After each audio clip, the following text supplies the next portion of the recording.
वहीं बीजेपी ने कांग्रेस पर भ्रष्टाचार के आरोपों को लेकर एक एनिमेटेड वीडियो जारी किया है। यह वीडियो सोशल मीडिया पर पोस्ट किया गया है, जिसमें कांग्रेस सरकार के कार्यकाल को घोटालों से जोड़ते हुए निशाना साधा गया है। वीडियो में पूर्व मुख्यमंत्री भूपेश बघेल और कांग्रेस नेता राहुल गांधी को एनिमेशन के जरिए दिखाया गया है। वीडियो में कांग्रेस को भ्रष्टाचार स्पेशलिस्ट बताया गया है। साथ ही पोस्ट में लिखा गया है, कांग्रेस सरकार में है घोटालों का रिवाज, लबरा भूपेश घोटालेबाजों का सरताज। इस वीडियो के जरिए बीजेपी ने कांग्रेस सरकार के कार्यकाल पर भी गंभीर आरोप लगाए हैं।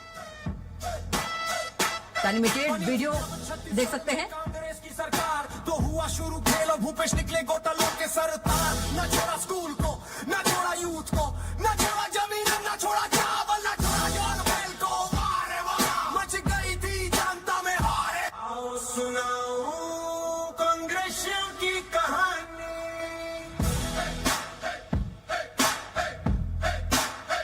एक था लबरा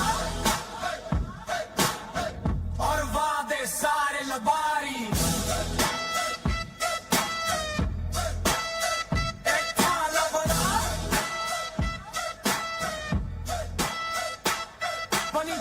और इसी खबर पर चर्चा के लिए हमारे साथ गेस्ट भी मौजूद है। प्रवीण साहू बीजेपी नेता है और अमित श्रीवास्तव जी कांग्रेस प्रवक्ता है। आप दोनों का चर्चा में बहुत स्वागत है, प्रवीण जी और अमित जी।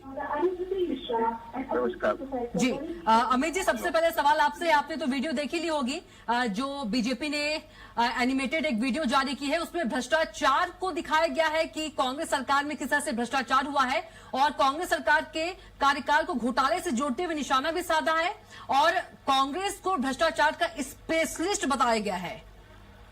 कविता जी, मुझको लगता है भारतीय जनता पार्टी से हमें नैतिकता की सर्टिफिकेट की आवश्यकता नहीं है। और आज जिस प्रकार से दिल्ली केस में जिस प्रकार से पूरी केजरीवाल जी की टीम को कोर्ट ने बरी किया, ये बताता है कि मैं धन्यवाद देना चाहता हूँ कोर्ट को, जिन्होंने जो हिंदुस्तानियों की आस्था और विश्वास का जो नाम है वो सुप्रीम कोर्ट ऑफ इंडिया है। कोर्ट में आज सबसे ज्यादा आस्था है और कोर्ट ने कहा कि जिस प्रकार से पूरा केस बनता ही नहीं है, सारे लोगों को बरी कर दिया और जिस प्रकार से देश में उत्पीड़न और प्रतिशोध की राजनीति चल रही है, सबसे बड़ा अगर कोई भ्रष्टाचार करता है तो बीजेपी के लोग करते हैं। और अगर ये पहले गाली बकते हैं, प्रधानमंत्री ने कहा था 70,000 करोड़ का घोटाला हुआ है, 3 दिन बाद अजीत पवार जी को, स्वर्गीय अजीत पवार जी को उन्होंने अपने साथ लेकर डिप्टी सीएम बना दिया। उसी प्रकार से आप देखिए हेमंत ऐसे अनगिनत लोग हैं जो इनके पास जाते हैं तो मिस्टर हो जाते हैं। तो अगर कोई भ्रष्टाचारी पार्टी है तो भारतीय जनता पार्टी है और ये जितना लोग इनको प्रताड़ित करके लोगों को रखे हैं, आने वाले समय में जनता इन्हें उखाड़ फेंकेगी। ठीक है प्रवीण जी, आप क्या कुछ कहेंगे? देखिए, सबसे पहले भारत माता जी आप सभी को नमस्कार। देखिए, ये वीडियो प्रामाणिकता है कहीं ना कहीं। देखिए, कांग्रेस पार्टी में भ्रष्टाचार शिष्टाचार के रूप में होता था और निचले स्तर से लेकर पर राष्ट्रीय आला कमान तक प्रत्येक जगह भ्रष्टाचार होता था। अपने कार्यकाल में प्रदेश को निश्चित रूप से कहीं ना कहीं एटीएम बनाकर जो है प्रदेश का रखवाल के चरणों में कहीं ना कहीं पैसे कहीं ना कहीं बंदरबांट किया है। लगातार प्रदेश ने देखा। इससे तो 5 साल कांग्रेस के कार्यकाल में कोई विकास देखने को नहीं मिला। और इसके एक छोटे छोटे उदाहरण देता हूँ। देखिए, प्रयास नामक आवासीय विद्यालय जो हमने खोला था, विवेशपूर्ण रणनीति देखिए कि भाई सुदूर क्षेत्र में जो स्कूल खुला था उसको आपने बंद कर दिया। तो कहीं ना कहीं कोई काम नहीं किया, केवल भ्रष्टाचार किया। निश्चित रूप से सारी जो योजनाएं अच्छी थी उसको बंद कर दिया। सरकार बनते ही हमने दोबारा सब योजना को प्रारंभ किया और लगातार विकास को देखने को मिल रहा है। लेकिन जनता को यह भी याद दिलाना आवश्यक है कि कांग्रेस जब भी सत्ता प्राप्त करती है उसका ये केवल भ्रष्टाचार करना है। तो माता के नाम पर 1300 करोड़ घोटाला किया।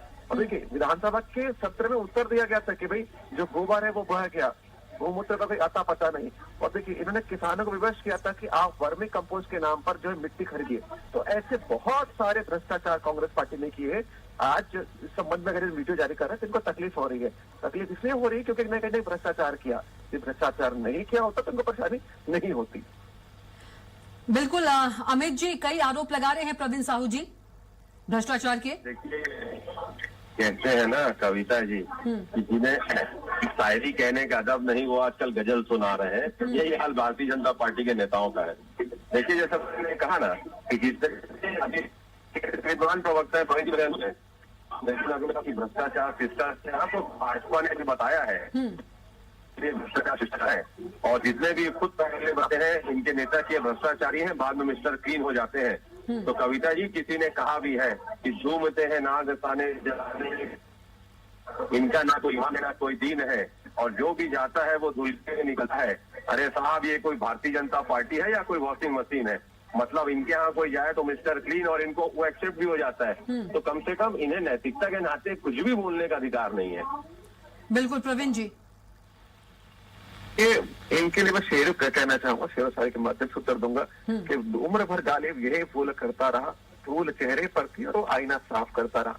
तो खुद जब कार्यकाल में कहीं ना कहीं अगर आप देखें तो केवल भ्रष्टाचार ही किया। छोटा सा उदाहरण दूंगा लेकिन पुख्ता उदाहरण दूंगा। देखिए, कोयले के परिवहन के लिए अगर हम बात करें तो आज दुनिया जब ऑनलाइन व्यवस्था की ओर आगे बढ़ रही है, आदरणीय कांग्रेस के कार्यकाल में क्या होता था कि उस परिवहन की व्यवस्था को ऑनलाइन से बदलकर ऑफलाइन कर देगा। क्यों? क्योंकि इनको भ्रष्टाचार करना था। निश्चित रूप से कहे तो केवल कहीं ना कहीं कांग्रेस पार्टी केवल भ्रष्टाचार करती है। मुझे उत्तर दे दीजिए, बताइए कि आपने ऑफलाइन व्यवस्था क्यों की?